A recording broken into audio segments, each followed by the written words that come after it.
Hello guys, ngayon nga pala ay maglalaro tayo ng Call of Duty. Kakagawa ko lang ng account na ito guys. Level 5 pa lang ako. At maglalaro tayo dito. Magla-loud out ko na ako guys. Na mas kilala rin na tinatawag na The Rainy Night Butcher dahil tuwing umuulan lang siya, pumapatay. At kung kagaya itang mahilig makinig sa mga ganitong uri ng kwento, mga horror, Ganito natin. mystery, Pistol. mga sobat ng soul cases, i-like mo na itong video na ito and don't forget Ito guys. to subscribe. Simulan na. Maglaro na ako. Maglaro na tayo. Matapos nga nilang matagpuan yung putol-putol na katawan, Ayan.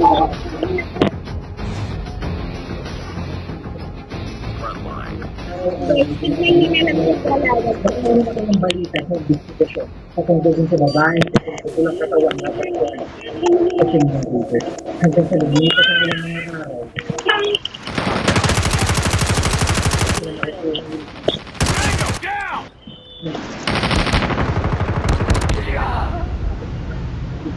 Targets in sight. Tingnan natin kung makapatay tayo. ay nakatanggap ng report ng mga pulis na may nakita daw na isang sako sa Taihang Road. Enemy contact. Tango down. Putol-putol. Sa ganap pa, Contact with Wala enemy. tayo guys. dahil hindi pa nga sila nakakakuha ng ibig patungkol din sa babaeng natagpuan sa ito, diba? Sa Taihang Road. Pero may nakakakilabot ng mga bagay na natagpuan sa katawan ng babae Target down. sa Taihang Road. Contact with enemy. Ay kinuha yung tumatakbo. Pero sa ito, wala na rin ang nangyayari mo siya, kinuha yung tumatakbo. Ngayon, hindi alam ng mga pulis kung paano nila dahil sa ganitong uri ng krimen ay hindi malam ulitin ito at hindi nga sila nagkamali. Lumipas pa Wala nang gamitin natin guys. 2017, parehong taon, ay may natagpuan na namang sako ng bigas.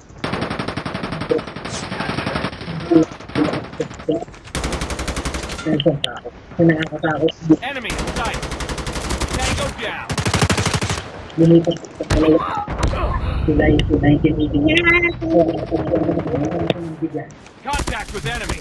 Sa pareho ng dalawang unang sako, ang laman nito ay putol-putol na bahagi ng katawan ng tao. Bilis na tagal ay masusundan ko sa makalipas na ilang Target down. tulot ng boto. Takot na rin mga baso. Pagsigat ng araw, katakot na baka sila na yung mga magiging kaya maaaring ang ilang Target down.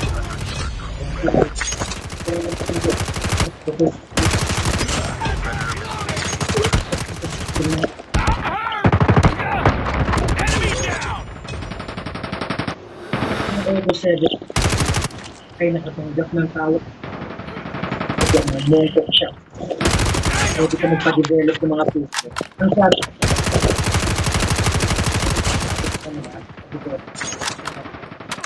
at nung na-develop na nila to Enemy in sight. mga puso ng mga babae. Mga puso ng mga nagtatay ng pagpunta. Pero sa pagpunta Headshot. ng mga puso ng babae, putol-putol ng katawan.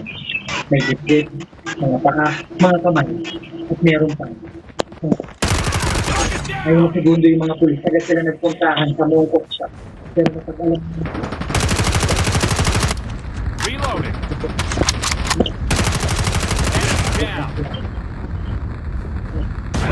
ano kung nila ganito ang develop ito para pagpasin. Targets in sight. Headshot. Tapos makasipas na ang ilang po. Changing mag. Cover me. Tango down.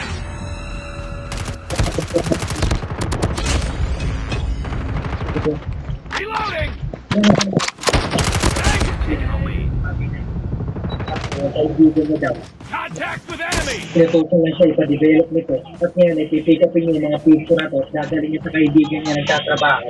Sa ang ginawa ng mga Contact with enemy! kaibigan. Enemy down. Namana ka rin siya na tumutulog. Ng mga karin ng susi. Ay, Enemy down. kulang. At isang taxi driver. Targets in sight. Matuloy sa isang pero sa paglipas ng ilang mga oras sa ibang tao dito.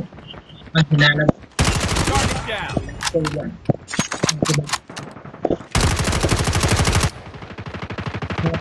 Kinuha nila yung address nito. Yung mga pulis dito. Di ba yung napag-alaman ng mga pulis kasama ng lang ko yan, yung kapatid niya, yung tatay niya.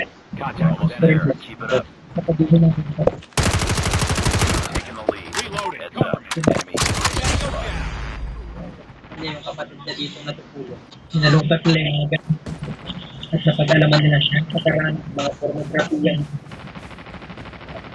Wala silang ibang magazine at patungkol sa pornografiya. At wala din na Almost. pag nilibig mo sa mga nito ay wala Targets in sight.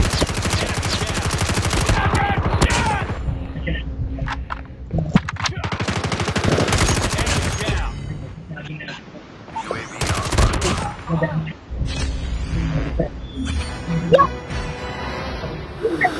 Second spot! Andyan! Andyan! Second spot! Andyan! Second Contact with enemy.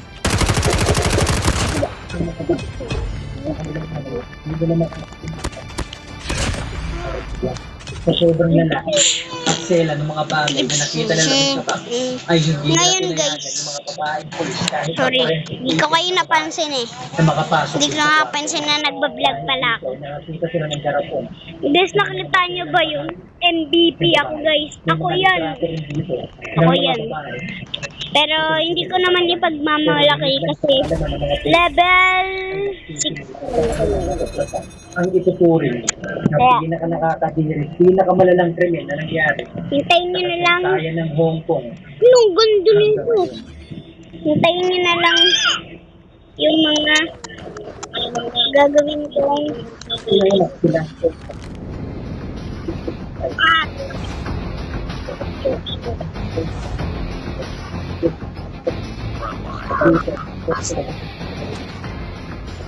Ngayon, ay bumagsib ng Hong Kong. Bumagsib ng mag-aaral.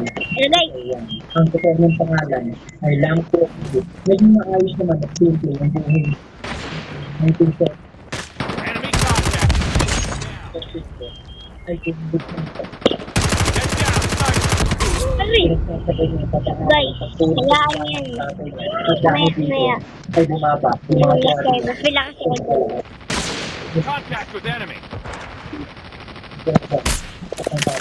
Dahil nga nag-i-strip ang trabaho. Pero naman ang nagulang niya kung bakit bumababa yung mga grades niya. Hanggang may ay nagsasagutan sila ng tatay niya at kumaraya siya sa bahay nila. Nakalipas ang ilang buwan, na rin siya sa Portan dahil nag-i ng baba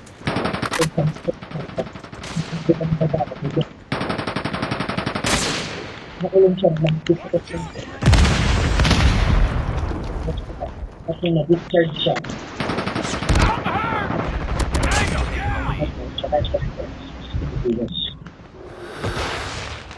Ang sinusulitan niya na. Sinuusap Target down. dahil pa sa ibang babae. Sinuusap nila ito ng mating sinners dahil hindi na rin suko toilet. At noong 1978 ay nakakuha ng cab license si Turuan sa pagiging taxi driver at mula nito ay ito na yung maging trabaho. Ang biyahe niya ay pala at dito na nga napansin ng nanay yung kakaibang inaaspa ng anak niya. Targets in Hindi sight. napapansin kung pang-depress na tao. Marami na rin mapapagod sa pagkakas. Enemy shock RC is Kaya coming. naman, Pinabayaan niya lang po. Ang kaso nga lang, lumala ito. Ang lumala. Boom! Headshot. Pero wala din silang. Target down. Enemy in sight. Kaya nagsulat sa kanya. Sakit guys. Lala talaga. Yung Lala. madaling araw ng February 3, 1982, si Chan Pung Lian, 22 years old, isang nightclub dancer. Lala talaga guys. Lala. Enemy Sa Hong Kong. Ay, lasing na ito. sniper. Changing mag. Nakaulit siya. Tapos pinasasya niya, hindi naman nilang kuwan. Ay, ganito na niya. Enemy contact. Yung pumara sa Chan Pung Lian sa kanya, ay lasing ito na sumakay sa traffic. Enemy down. Dahil nasusukat nagpunikuhan niya sa pinabas si Pung Lian at nagsimula na nga ito pinabas. Nakalipas ang pinabas. Ito nitong pagsukal, bumalik naman ito sa traffic. Get Aray. Ito, Lala talagang sniper guys. nightclub at babalikan niya ito.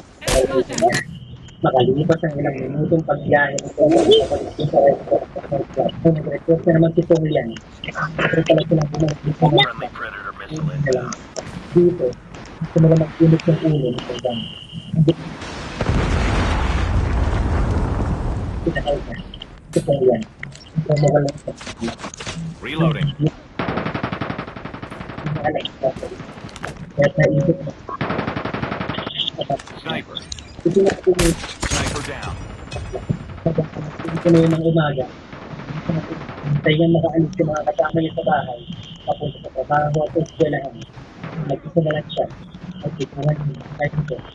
Pinasok sa kwarto. Pinihiga niya sa malaking pasak. At nagsimula niya. At dahil ang dapat ay sinapos. Pinarita niya ng dyaryo. Ilagay sa matakaibang plastic at itinapon niya sa Singmun River na siya natagpuan ng mga construction worker na ulo nito. Targets in Sa sight. ulitan sa ulo. Yung tumutok na yung bata sa mga bahagi ng katawan ng Singmun River ay nalapag. Na baka may nakakita ng Frankfurt yan na sa taxi na to. Targets in sight. Ang mga pulis sa bahay nila ay walang nakakita. Nang sa nag-iisip na kayo ang parang kapag patay na yung bataan ay isang dapat pala pinisuran nito ng pinisuran ang mga pinagdan so hindi ko na nag-iisip We're almost there. Keep it up. pinay alas 5 na madaling na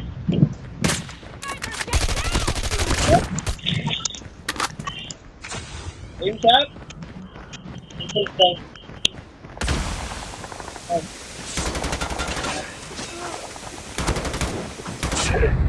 Luz. Ayaw ko na nakakatano. Spawn them. Sigalawan niyo muna. Sigalawan niyo. Ako didilis yan. Friendly hunter-killer drone deployed.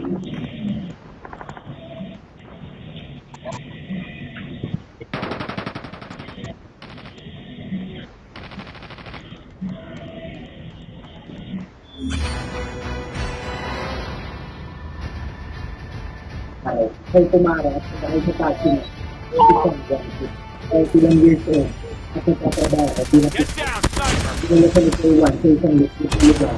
Yung nagsasagot at sinakot na huwag mag-iingay dahil papatuloy sa likod. At dito, sinakal na nga siya ni Corwan ng isang wire hanggang sa hindi na ito humihinga. Kagaya ng una, inuwi ni Corwan yung bangkay nito. Tinago sa sopa.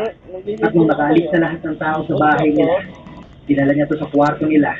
Inihiga niya sa malaking trapal at dito ay pinicturan niya to at pinagsamantalahan na siyang kauna-unahang beses na may pagtalik ni Conwar at ginawa niya to sa isang bangkay. Bumili siya ng surgical scalpel na siyang ginamit niya sa paghiwa sa dibdib nito. Pati sa magselang bahagi nito sa ari niya. Yup, level 7. Nilagyan niya ng rice wine at ilang mga chemical para ma-preserve ito at itinago niya ito sa box na nakalagay sa ilalim ng paa niya. Pagkatapos ay kinuha niya yung electric saw na meron sila. Pinaghiwa-hiwalay niya yung katawan nito na sa bawat parte ng katawan na tatanggal niya ay pinipicturan niya ito isa-isa. Pagkatapos ay nilagay niya ito sa sako ng bigas at iniwanan niya sa Taihang Road. Pagkuha ng mga tao na ito.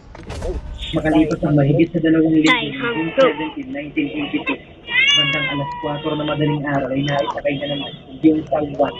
Gaya ng una, sinakay niya to gamit ang wire. Dinala niya sa bahay nila sa ilalim ng sopa. Nung mag-isa na siya, ay ginawa niya ulit yung kagaya ng ginawa niya sa mga naunang biktima. Ang pagkakaiba lang ay nag-set up siya ng automatic camera na kung saan segundo ito ang kumukuha ng litrato na nakatapat kay Carwan habang sinasapsap niya ang katawan si Salwan.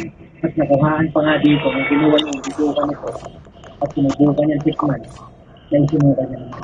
Ganito rin ang ginawa niya kay Leon Waisu noong July 2, 1982, 17 taong gulang naman na babae na siya naging huling biktima niya. Dahil noong August 17, 1982, sinubukan niyang ipadevelop sa mga picture na ito sa Kodak shop na siya nakita ng mga technician dito at yung manager ng Mongkok shop sa tabi nito ay silang nagsumbong sa mga pulis. At dito na nga nila nakita yung napakaraming litrato na kuha ni Corwan sa 4 na mga babae na biktima niya. Sa sobrang lala ng mga picture na to, walang babaeng pinayagan sa korte dahil pinakita dito yung mga picture na nakuhaan niya habang pinikwento ni Corwan kung paano niya ito ginawa. Libo-libo mga tao ang nagtitipon sa labas ng korte tuwing may hearing si Corwan sa sobrang galit at gusto nila ito makita. Naisama pa yung patay ni Corwan pati yung kapatid niyang kasama niya sa kwarto, pero napatunayan din naman na wala silang kinalaman. Dinagdag pa ni Corwan na gusto niya lang daw ginagawa yung mga ganitong krimen kapag malakas ng ulan dahil mas masaktan. Ilang mga parating na Frontline.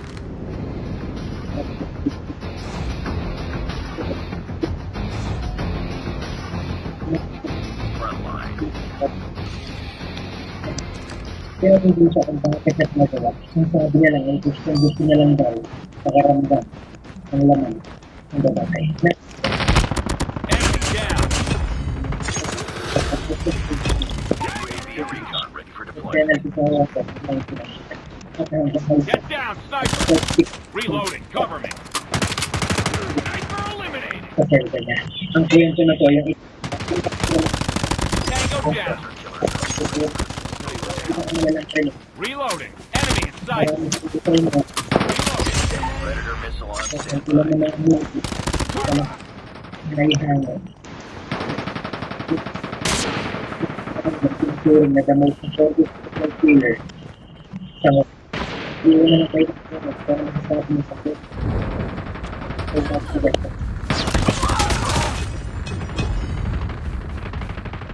Naging sa mga viewers na nag-game. Pag kita na loob. Susunod na kwento.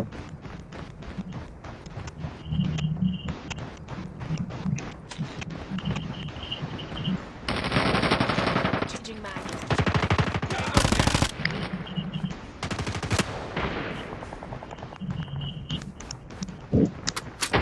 Contact with enemy.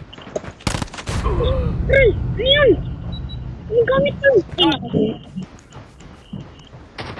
We've taken the lead.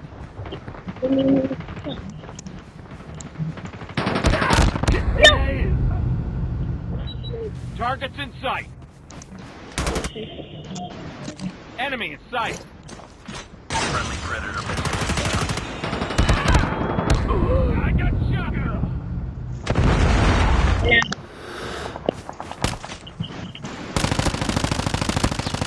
Help her.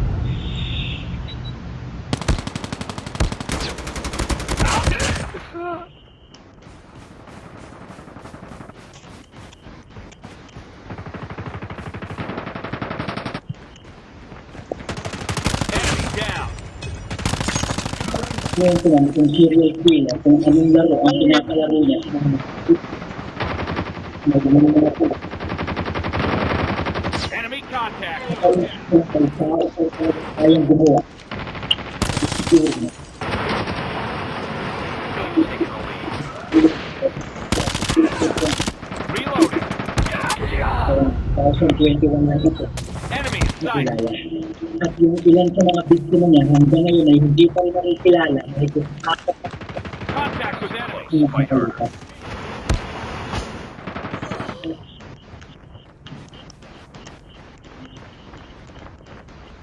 Get down, sniper.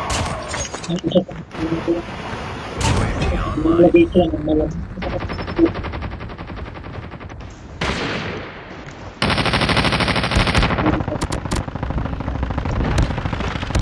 Inabot na video na viral. Enemy in sight. Kasi ito sa sa harap ng bahay nila. Ang video na to ay pagmamayari ni Heather Cole sa TikTok. Nakapura. Friendly hunter killer drone deployed. Yung si Heather, yung mga lakas, ay hindi niya sinabi kung Hostile hunter killer drone at inbound. dito ay napansin kung may babae palang naglalakad dito. Hostile predator missile inbound. Targets in sight. Ay nakangiti yung matandang babae na to habang naglalakad at nakasuot ng uniforme ng nurse. Ang napansin pa ni Heather, yung pang-nurse ng uniform na yun Be ay advised, hostile naka-uniform hunter killer drone inbound. 1950.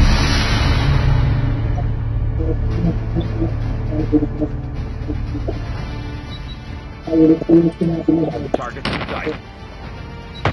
idea yung mga anak niya pati yung asawa niya.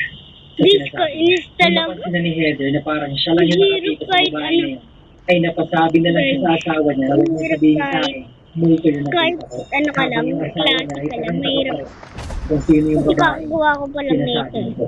Kaya ang ginawa niya, ay pumasok agad siya sa loob ng Last bahay game na nila. to, guys. At dito Last ay game nireview na. nila at pinanood yung CCTV footage nila sa harap ng bahay. Last game na. Game na.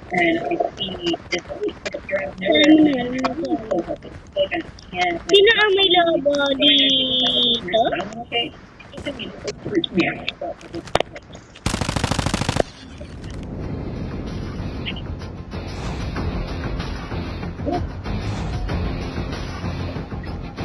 Frontline.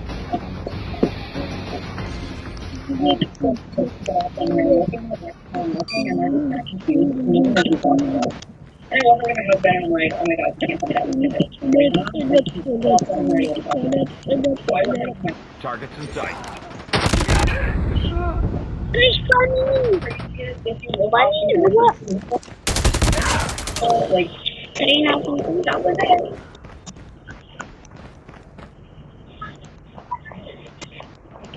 guys, sniper tayo. Dito tayo mag-aabang.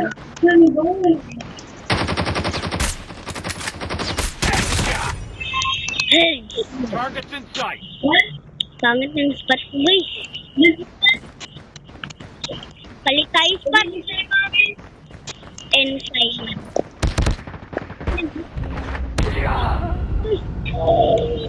Get down, sniper. Na talaga. Contact with enemy.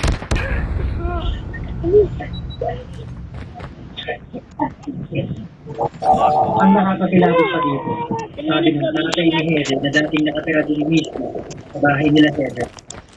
Enemy down. Bahay daw nila to dati na ang pangalan ay Linda. Kaliwang bahay. Ang bahay. Palakas ng palakas sa Pero mga hindi pa ito kalaban. yung pinaka. Dati, CPC lang Wala tayo kang dito. isang kilometro mula sa bahay nila Heather. Ay, kanina pala yun. Ang dito, ang itinuturo na pinakamalala at pinakamasamang hospital sa kasaysayan ng Amerika. Ito ang Philadelphia State Hospital sa Calvary Mental Hospital. Enemy At in dito, sight. Tango down. ito. At kung kagaya isang mahilig makinig sa mga ganitong uri ng kwento, mga horror, Target down. ilan sila po, dito sa kwento.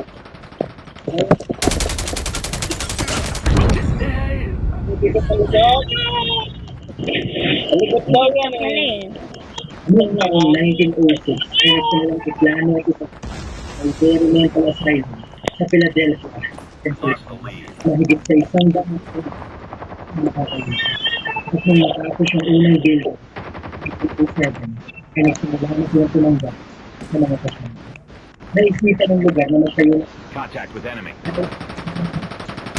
Target down. Boom! Headshot. Reloading. Cover me. Changing mag. Cover me.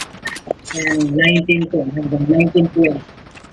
Uwi sila sa pagpatayo ng mga building para sa mga Tango down.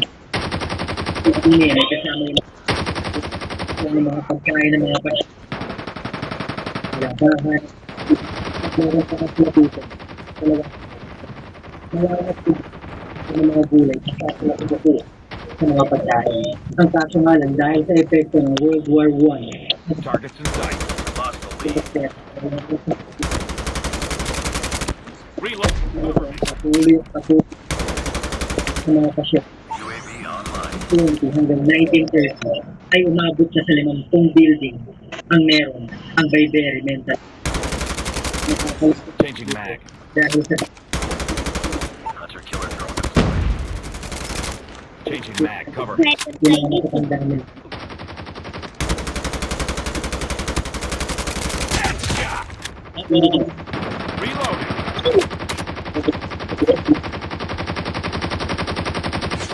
Alam natin Ang kanila nila ang pamilya. Umabot na sa mahigit Targets in sight. ang naging pasyente dito.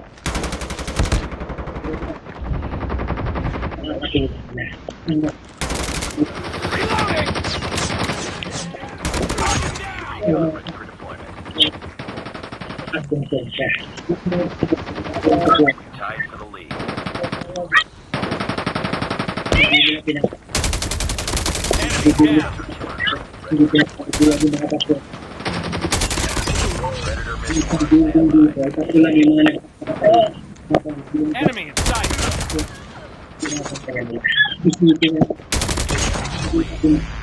yung bawat kwarto hanggang 1930 Tango down. ay itinasa na nila po sa mga namamahala sa Pennsylvania. At mula 1936 hanggang 1940 ay sinubukan nilang ayusin ng ospital na noon ay nagsimula na nilang tawagin. Pero ng mga taon Enemy contact. Objective almost complete. Keep it up. ay lumalalang pala ng lumala yung sitwasyon. Buto-butok na yung balita at natututigman ang world legal. Sa gera, Take it down. kaya kung ginawa ng gusto. Hindi pinagulak sila. MVP na naman. Sa kabuuan.